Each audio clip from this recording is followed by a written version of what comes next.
plusieurs trônes. Oyo baza ba témoin ya Nzambe. Ba témoin ya Nzambe o Nzambe asatie yo témoin bandeko na ngai. Yo moto pesi biso prophétie. Lelo okomi kofinga prophétie o yo lobi na munoko na yo. Yango na nde nazoloba likambo ya sorcellerie. Faut faire attention parce que moto yo akoki kosundola eloko yo ye abimi témoin nango. Eza genre ya ba sorcier. Eza genre akoma sorcier. Toi azalaka sorcier. Afungwa magi pina malamu te. Ça je vous dis la vérité. Osomona nalobi tango tozomona ke mwasi wana aye kosala makambo minene. Mais azali mwasi wana aye kosala makambo minene. Bato bakotuna question mwasi wana za mwasi nini oyaye. Bino nalobi kaka na version pour comprendre que yo muto comme juge. Oke kozwa ki juge na yo oke kobwaka yango. Toi tu as témoigné, vous aussi vous êtes des témoins. Ozu ki jugement na yo eza lokola o biloko yo lia ki kitoko yo kofonda na obwaki yango osandi yango. Pe pouvoir na yo wana ezali ya lelo te. Ezali pe na ebandeli te, ezali pe na suka te. Donc batalisa yango na direction États-Unis. Soki bamoni ke mukili nge kufa bako kufa bango moko te balingi pe match ya mukili ekufa na Corée du Nord wana nazo yebisa bino namona mokala. Donc Emmanuel akoma na sika oyo bango bazokoma te. Emmanuel asasi contrôle ya mukili mobimba tango tozoloba loboko ya Juda eza en haut eza na likolo elingoloba ke Jésus Christ Emmanuel asasi contrôle mais biloko na nyonso yaka na ba processus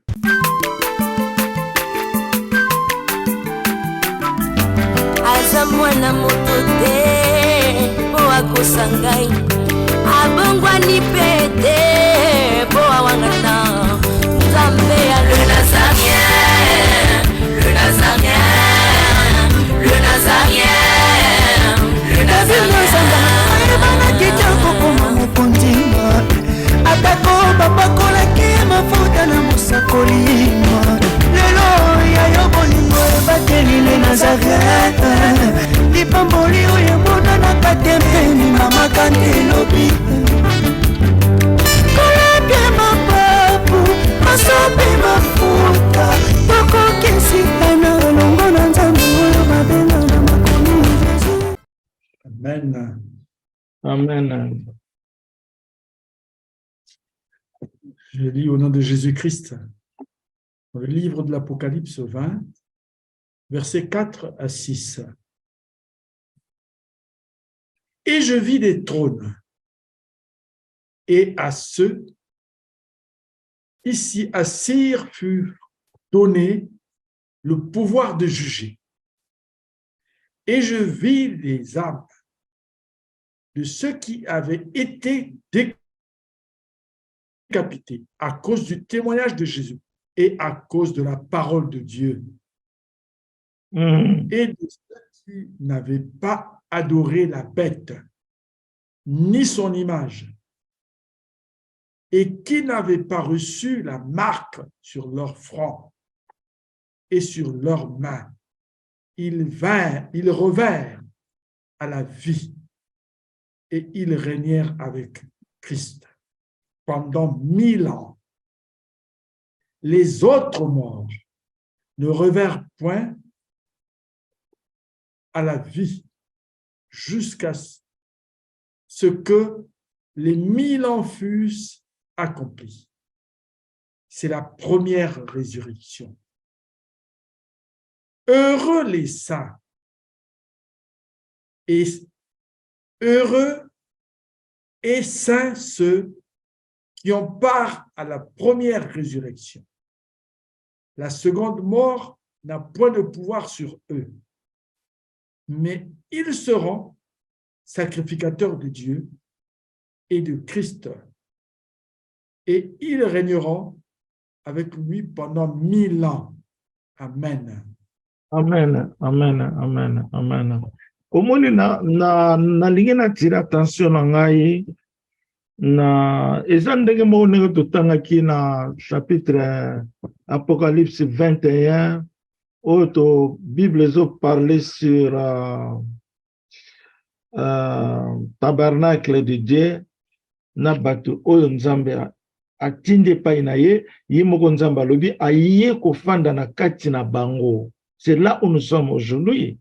C'est là où nous sommes aujourd'hui. Nde yango na pesi bino prophétie na nga oyo Nzambe alobi na tie direction na ngai ozale sika na bano tambolaka na tie musika na désert ndenge na bano tambola yo ozali nzoto na ngai nde yango na nde nazoloba po tozosala marche oyo Nzambe alingi akomisa biso na terre promise oyo tokoti déjà. La promesse na biso ya Emmanuel égale millénium. Ozomona. Bon, nde yango na sikoyo ba verset ezoloba na biso awa ndenge towuti kotanga wana papa, et je vis des trônes. Ba trône ezaki plusieurs trônes, ezaki belé. Et à ceux qui s'y assurent fit donner le pouvoir de juger. Bato bafandi na ba trône na bango, bapesi bango le pouvoir de juger. De juger. C'est ezelo monena nangena yebsabino likamoko tangu tolobaka à ceux qui sont choisis, oh eza prophétie, et dans la Bible, à ceux qui sont choisis sont les guerriers dans le ciel et sur la terre. Et ça va bien dans le ciel. Mais yozamutu. Ndenge nous connaissons la guerrier dans le ciel. Yozamutu, tout la question. Mais non. Parce que à ceux qui sont, parce que au ponami na likolo na Nzambe, parce que au sali angelou ya Nzambe. Angelou azana limite ya kotambola selon la volonté de Dieu. Na mission Nzambe zo pesa ye. Apôtre Paul parle pas qui toko juger même ba ange. Apôtre Paul, c'est dans la Bible, voilà. Omoni nguya mapamboli ya boya kitoko. Nzambe zo la biso biloko yo. Ozomona nde yango ozomona awa ezoloba apesi biso pouvoir ya ko juger. Il y a plusieurs trônes. Oyo baza ba témoin ya Nzambe. Ba témoin ya Nzambe o Nzambe sa yo témoin bande ko na ngai. Yo muto pesi biso prophétie. Lelo okomi ko finga prophétie o yo lobi na munoko na yo yango na nde nazoloba likamba sorcellerie. Faut faire attention parce que muto yo akoki ko sundola eloko yo ye abimi témoin nango eza genre ya ba sorcier. Eza genre akoma sorcier. Toi dans la sorcier, pour maki pina malamu te. Ça je vous dis la vérité. Parce que mutu normal, tu ne peux pas faire ça. Mieux vaut ofanda na yo kimia. Olo bala Nzambe ke Nzambe ngana landa kiyo. Puna yoka kiyo yango na landa kiyo. Nasala likamba oloba. Yo za li juge. Nzambe ako juge likamba na yo pe ako corriger yango to ako bongisa yango. Mais au bandi ko insulté. Ata muto na za liboma ko yo insulté yeta. Parce que yo yebika za muta liboma. Mais azana nzoto lokola yo zana ngo. Omoni bandi ko nga boza ko yeba liloba vraiment te s'il vous plaît. To fongola mitema na biso. Oyoki liloba. Nzamba tche yo témoin. Okomi na trône. Okomi juge parce que tu es témoin. C'est ça que j'ai voulu vous expliquer. Okomi juge. Nzamba peut son pouvoir y a qu'on juger. Le pouvoir de juger, c'est l'intelligence, c'est la sagesse. Tant on a na zoloba, likambu ya appelé comme évidence. Ce qui n'a pas laissé na ibisa ki yemoko pele, na moni profession na yuza na kati ya profession, mais moi na lobango ezate na miso bato. Ozomona, na lobi, tango tozomona ke mwasi wana ayeko sala makamba minene. Mais yazali mwasi wana yo kosala makamba minene. Bato bakotuna question, mwasi wana za mwasi nini oyo aye. Bino bokanisi za mwasi oyo la chair. Oh. Mwasi wana za li bonheur. Mwasi wana za li bénédiction. Soko yo za na mwasi ya mabe. Akumoni se sengote. Mais mwasi ya likolo ya wuti na Nzambe. Poza bénédiction. Nde ekomoni sa biso bolingo po eza ya Nzambe. Eza ya mabele te wuti likolo. Nzambe lobi mwasi wana oto komi na ina mariage. Donc ezali mbongo, fortune, bomengo, richesse, restauration, délivrance, bama baladi esili tozu motema ya Emmanuel. Est-ce que mukolo mususu bosekaki tango nazo sabino Nzambe na ngazoloba papa na ngazoloba papa elinzeza abanoko melisa bino miliki na mabele na bino to bosekaki bosekaki yango papa elinzeza melisa bino miliki bosekaki mais boyebi te ke Emmanuel aza ndaku ya Nzambe là où se trouve le bonheur. Lilobesa na ba secret bela. Ozomona. Alors nde on moni na verset oyo, nde on na lobika na verset pour te comprendre que yo muto comme juge. Pour que koza ki juge na yo, pour que ko boaka yango. Toi tu as témoigné, vous aussi vous êtes des témoins. Ozu ki jugement na yo. Eza lokola o biloko yo lia ke kitoko yo kofonda na obwaki yango osandi yango.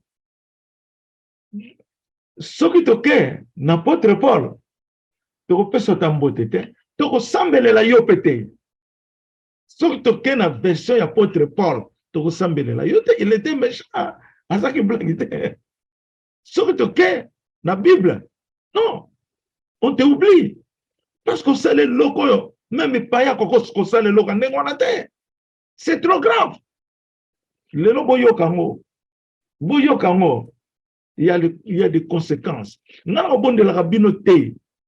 Na robonde la ralisusu te. Et loko nangeza kaka kolela na papa na ngai. C'est ce qui reste pour ma wa. Ndoye nazalaki na bino. Bolingo esengo wana kolela na nga. Et comme monument na motema na nga soki na kanisi nazokoka susu te yangwana mais nako brisa ka nzoto na ngala nzoto te bato e bazo ya sika baza pe na besoin ma pamboli wana ndazo e bisabina solo hein nde yande yango mona Bible zolo la biso vérité nangina kina nga musika te poto na ba prophétie so ya nde yona yebisabino botanga ngo malamu botanga Apocalypse 20 verset 4 à 6. Boumona ezana bonne nouvelle et eza pena ko maintenir ba foi na biso yo tiki royaume obandi ko critiquer royaume obandi ko tala ba faiblesse na ngai. Apôtre Paul a lobby na Bible ezali a lobby Nzambe pe azana faiblesse mais faiblesse à Nzambe ça le kola ya mutu te. La vérité là déjà faiblesse en yo kozongeza nini nazo ebisa yo. Je suis le mari de tout le monde, le mari de l'église. Nde on a de boza ko critiquer ce que na biki na lingaka yo. Nde ya on a problème. Yo moninga na sali ki nduma na nani. Loba yango.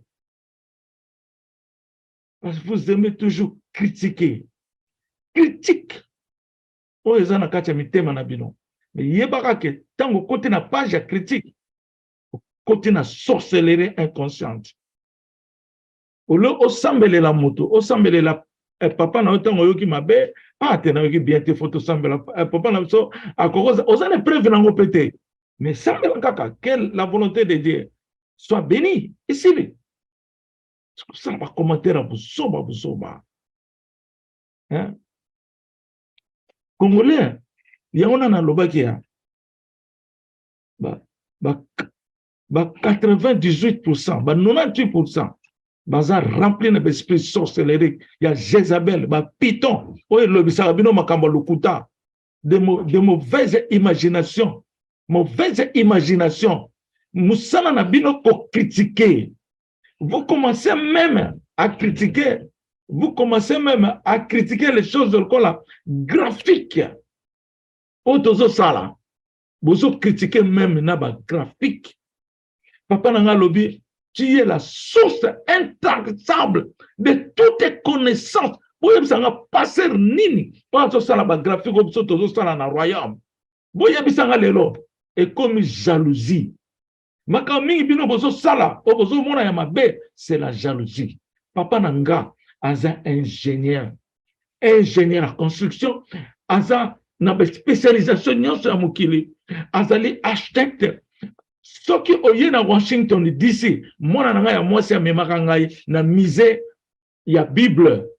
Amema nga na musée ya Bible na Washington awa elekila kangai.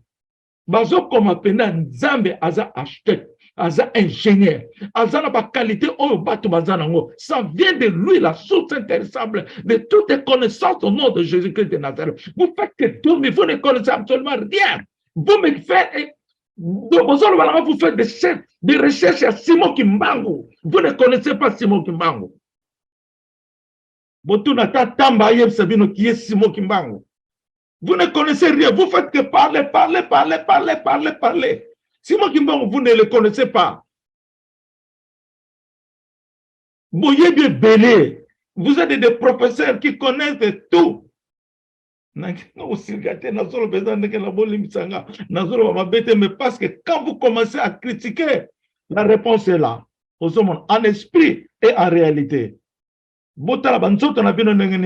C'est comment qui déjà.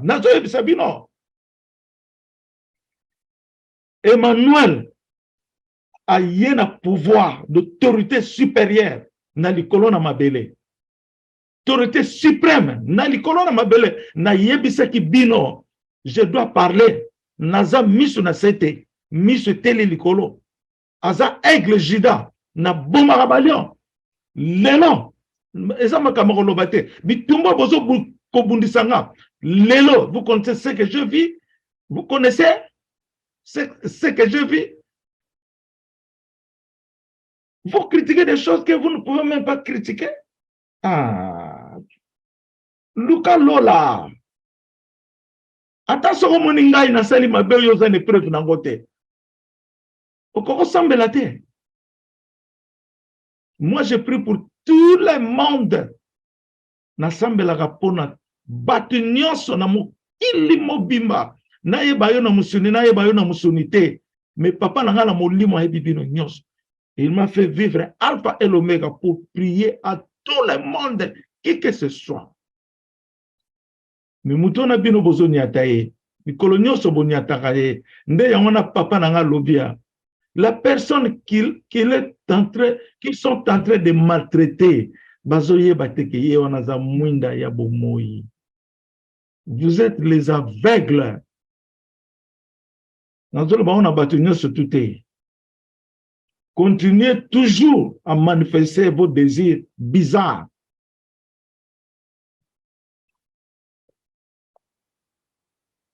Na longona nde yangona omonike bolimbisanga pona attitude.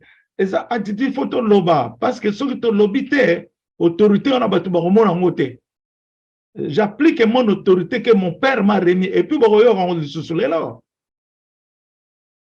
Yo kanisi mukili oyo oyo koti lelo na millennium ekozala kaka bizarre ndenge oyo eleki. Non. Oyo eza règne il y a notre papa Jésus-Christ de Nazareth. Ça c'est son règne. Tolongwe wana lelo tolongwe na sujet oyo toke na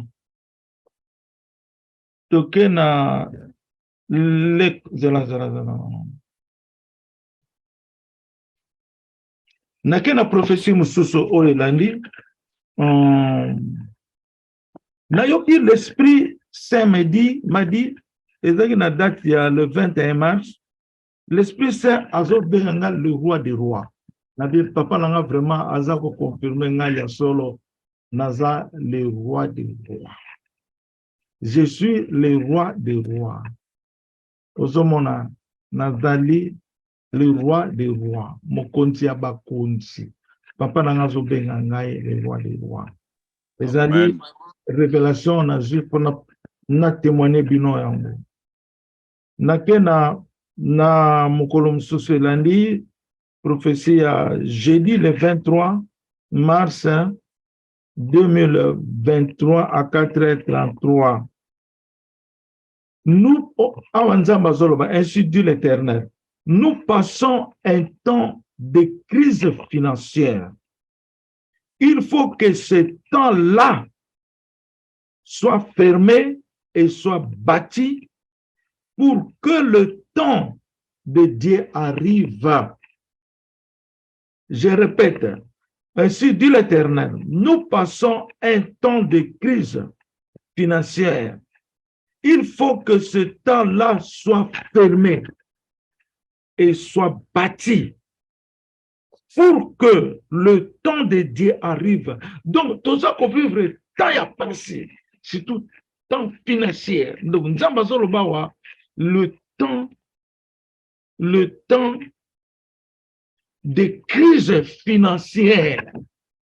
Il y a des problèmes, il y a mongo, bouzui, batunyoso bazolela, mingi, ce que ça penda ba maladie te, ezali financière.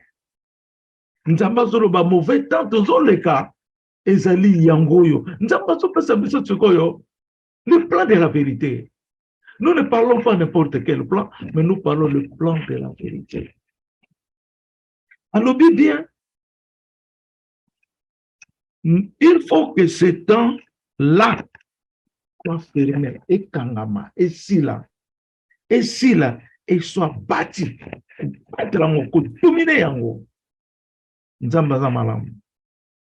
et soit bâti, pour que le temps de Dieu arrive. Le temps de Dieu, c'est ça le millénium. Le temps de joie, le temps de la paix, le temps du Sengo. C'est ça le temps de Dieu.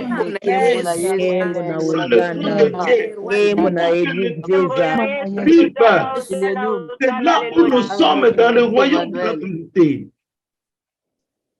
C'est ça où nous sommes. Moi, c'est un gros. Ça commis déjà.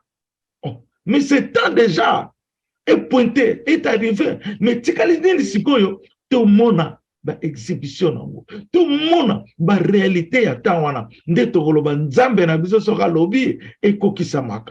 Alléluia. Kembo na Yesu. Ozomona. Sikoyo, tu comprends likambo ya temps, crise financière, tu yebi.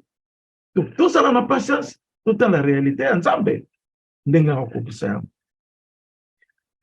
A continuer lisusu koloba nzamba, a continuer kolobawa. Ta oyo tozali kokota na tai na yango ezali ta ya millénium. Awa répétons lisusu. Ta oyo tozali kokota. Donc, tout le monde a le temps où ils allaient fermer et puis abattre. La crise financière, des crises financières. Tant on a ils ont le bois et puis abattu. De tout ce côté, temps. Il y a millénium. Et l'équivalent, toqué na prophétie, il y a un comment dire. Donc, ce qu'on attend, date, wana zongo, tango nazali, na maman Nelly, mabuni, révérend, na papa na biso, papa Robert, pour na kosala, pour na kosala, pour bongisa, ba titre pour bango, bazala beaucoup plus libre, soko bengi bango bazala l'air nyonso, yana nga ko déranger batu mususu te.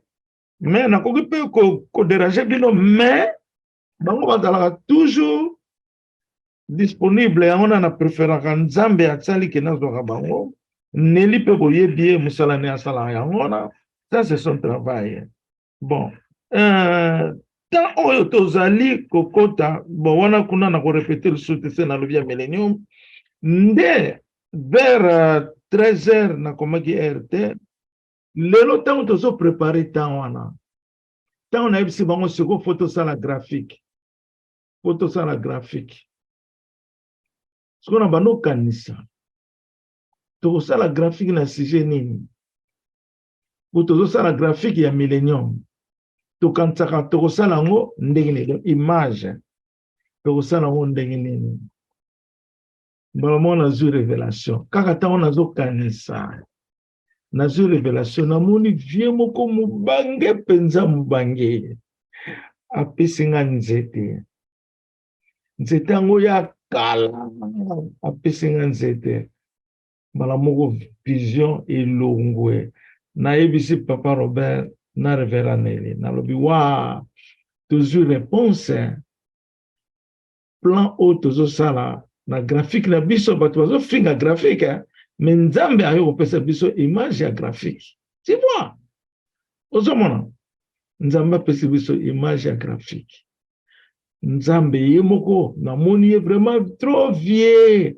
aye penabo apesi biso apesi ngai nzete wana mpona nini nzambe ayena nalingi tozwa réponse na premier chrétien théologien mpona nini nzambe ayena image ya vie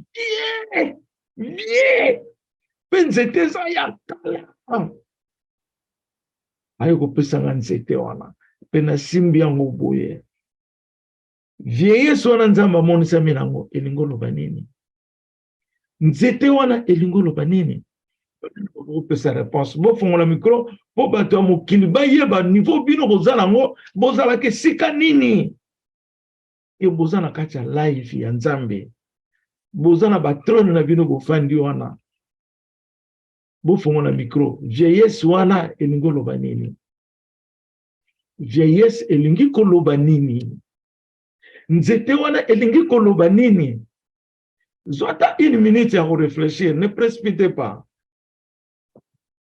ou peut tocha ba chantre ba yemba nanu monte momoko bongo tozo ba question bolingi ndenge wana alors Amen, papa. chantre moko ayembela biso ata 1 minute ko kende bulai te ba 3 minutes yemba kaka ata 1 minute bana nzambe ba inspirer vieillesse ya nzambe lobili biso nini et puis nzete wana ekauka ya kala elobi nini tolobaki toloba ngo bato ya libanda bayoka qu'est-ce que le royaume sujet ezalaki tozalaki koluka image ya millennium totia na graphique image ya millennium totia na graphique chantre yemba nano te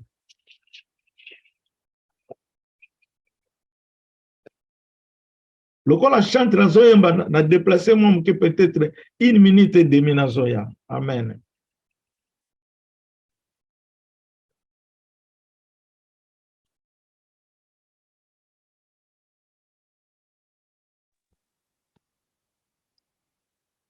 Kembo na Yesu. Alléluia. Hosanna. Nzamba ponio salela ye na nzoto pe na motema na yo mobimba ye nzamba ponio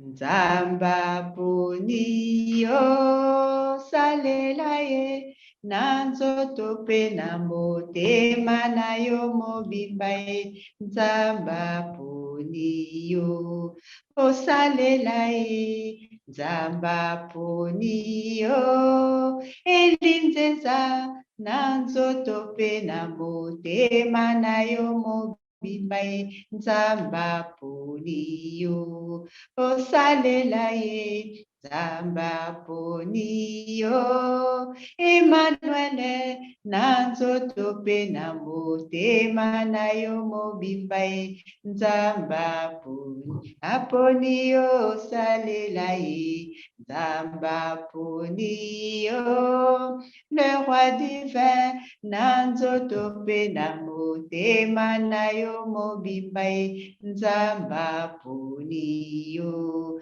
osalela ye nzamba poni yo Emmanuel na nzoto pe na motema na yo mobimba ye nzamba poni yo osalela ye nzamba poni yo elinzeza na nzoto pe na motema na yo mobimba ye nzamba poni yo tala na kati ya Bible ndenge Yesu aponaki bayekoli nzamba poni yo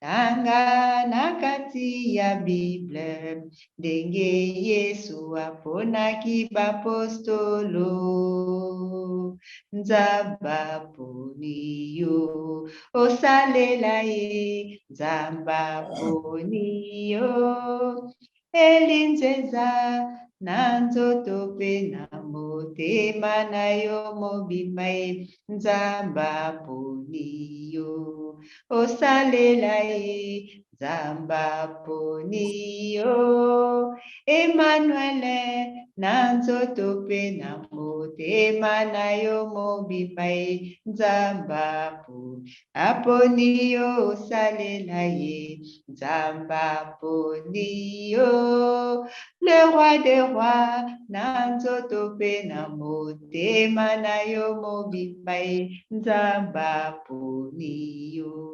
osalela ye nzamba poni yo le roi David na nzoto pe na motema na yo mobimba ye nzamba poni yo tala elanga ya nzambe basali bakei epai wapi nzamba poni yo Kembo na Yesu Mbona Yesu azali vivant.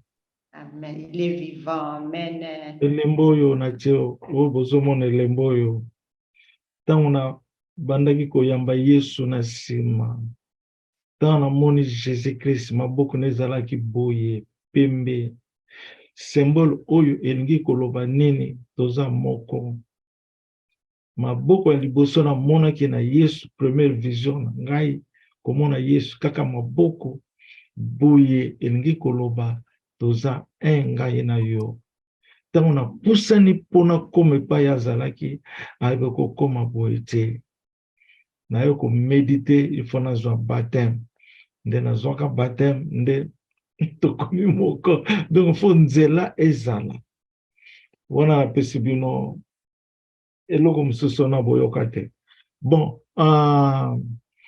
question oyo touti otuna awa sikoyo banani bakoko répondre tokende molai te mpo toza na batémoignage ya kitoko ezoya question totuni question. Allô, papa? Oui, papa, allez. Nameka, papa. Donc, eza lokola tolongwe na monde akala tozokota na nouveau monde Emmanuel. Donc, passation pouvoir ndenge olobi sikoyo. Question ezalaki nini d'abord? Question ezalaki nini?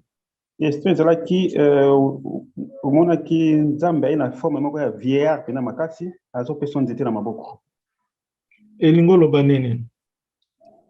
Ilingi koloba tozolongwa na nouveau monde akala tozokota na nouveau monde ya sika Emmanuel. Zero kwa pe passation pouvoir pe ndenge na bokanzi. Amen, amen, amen. Bravo papa. Nani susa ko loba na sona côté ya papa le moni asamba no mesana. Si papa. Omoni asakoli ya. Merci, félicitations papa. Qui a comme bali siko ba notela ma ba mama utela ma kitro siko papa baba notela ma micro les micros attention les micros. Amen papa.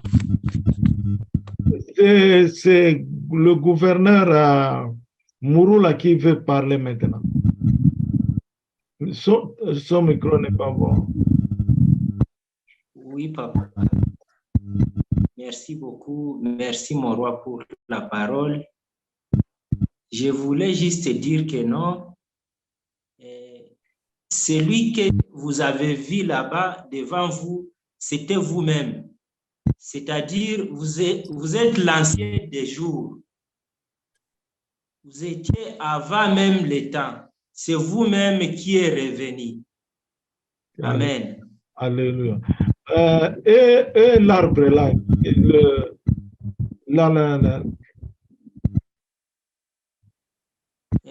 En fait, l'arbre là, c'était le pouvoir. Amen. Amen.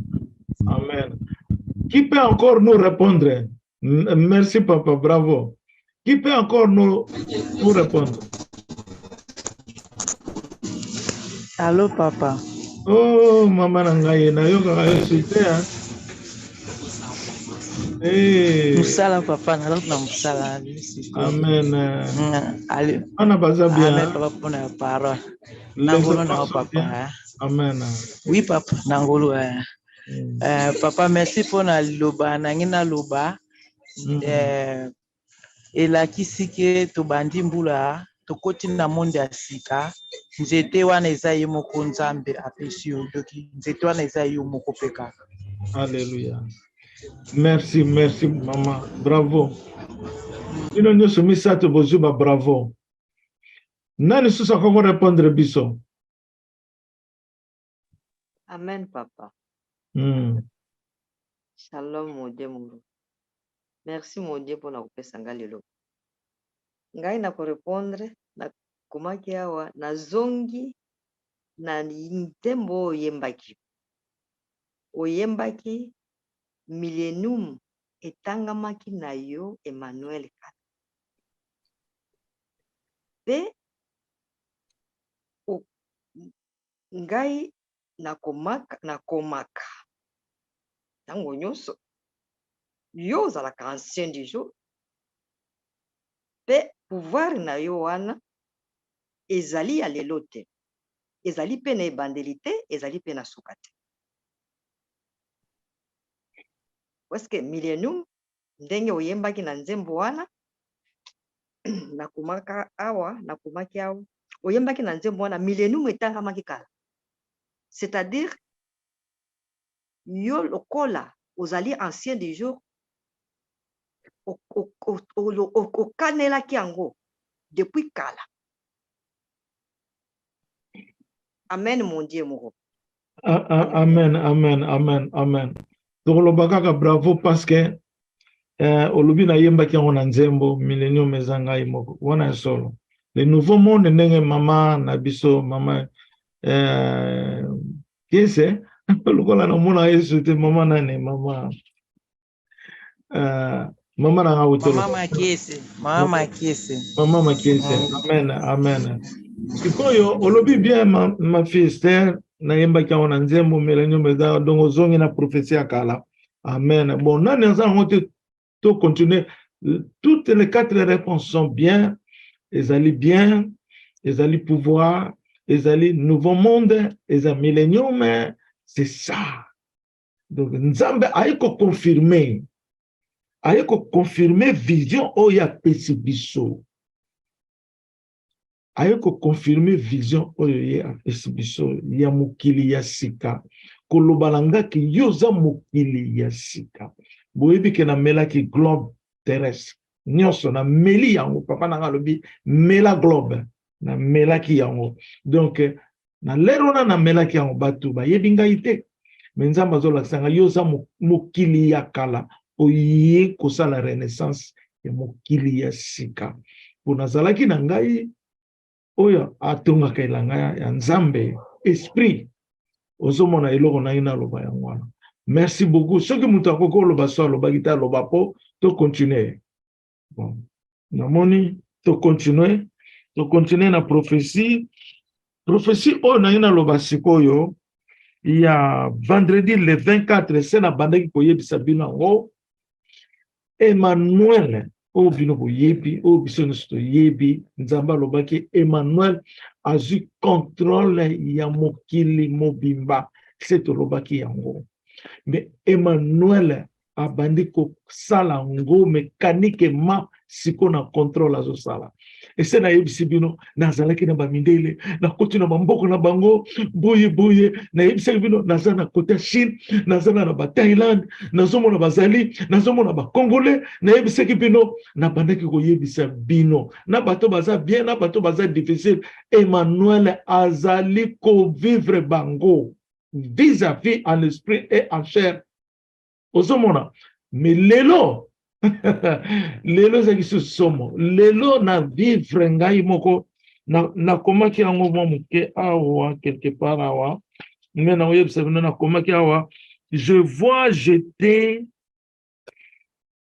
loin vers le frontière de Somalie des Somaliens et tout si il y avait des militaires combattants comme des rebelles faisant leur patrouille en tenue civile. On traverse le chemin, toujours traverser Banzela. Mais nous avons des soldats, des rebelles. Donc, nous avons des soldats différents. Nous avons on traverse différents sous le chemin, le chemin sombre et compliqué. Donc, nous avons place oyo, nindele ba yebite makambo ezoleka na ba région wana. Donc, ba kota na cessé. Ba sala makambo na bango. O mindele ba yebite. Bo o mindele ba yebi, nzambe ana ntina wala sangote, po ba yebi yango déjà.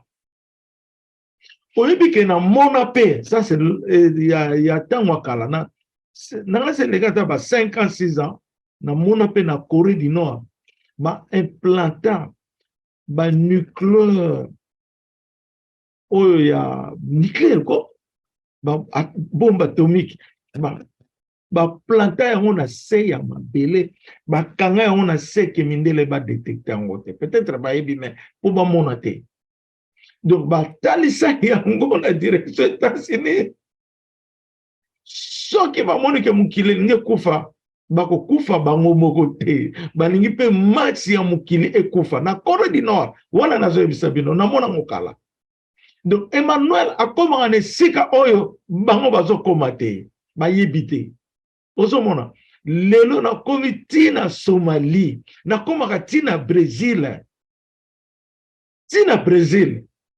donc elongo wana na komi na zobiso dans la révélation na yeko koma siko na ba musulman sikoyo ba musulman lelo na koti susu na ba musulman donc nazomona ba musulman ba caractère na ba ndenge zali ndenge bazoloba ndenge bazutia Korana bango ndenge bazako manifester tellement ezaki mingi so yebana ndenge ya kokomate donc nazo méditer nzamba pesa ngai raisonnement malembe na koma yango ozomona na moni susu na bato mususu to nazo yeba su teleme dalaki mingi lelo presque chaque jour nazo zo ba événement yango nazo répondre bino boyeke Emmanuel asasi contrôle ya mokili mobimba tango tozoloba loboko ya Jida eza en haut eza na likolo elingolo ba ke Jésus Christ Emmanuel asasi contrôle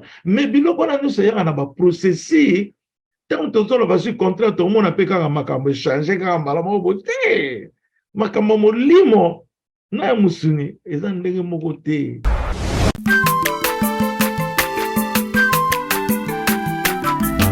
Aza mwana moto te po akosa ngai abongwani pete po awangana Nzambe ya le Nazarien, le Nazarien, le Nazarien, le Nazarien.